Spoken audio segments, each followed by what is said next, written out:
వామ్మో ఈ పెళ్ళేందో, సంసారం ఏందో, ఈ పిల్లలేందో అనిపిస్తుంది కదా ఒక్కొక్కసారి.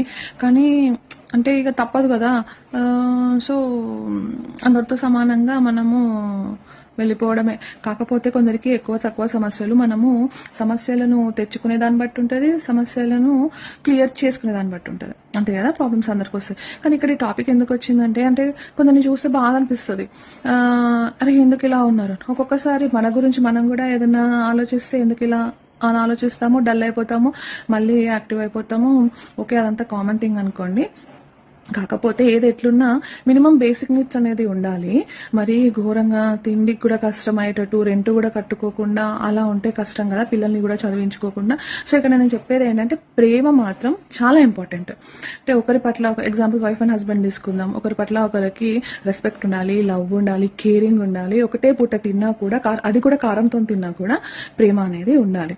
అంతేగాని అయ్యో ఎందుకురా బతుకున్నాము అన్న ఫీలింగ్ రావద్దు తెలుసా.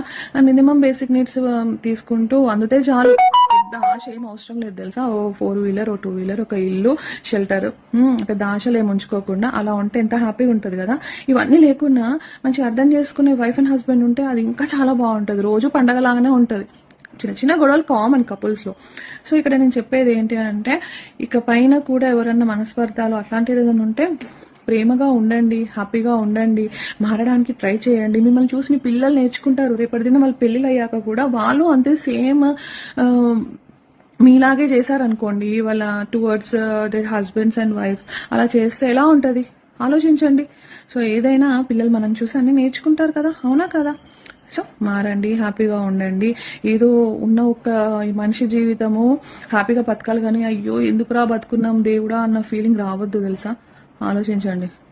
ఇప్పుడు ఈ వీడియో చేస్తుంటే నాకు కూడా అట్లనే వస్తుంది, భయం వేస్తుంది కొందరి లైఫ్లు చూస్తుంటే.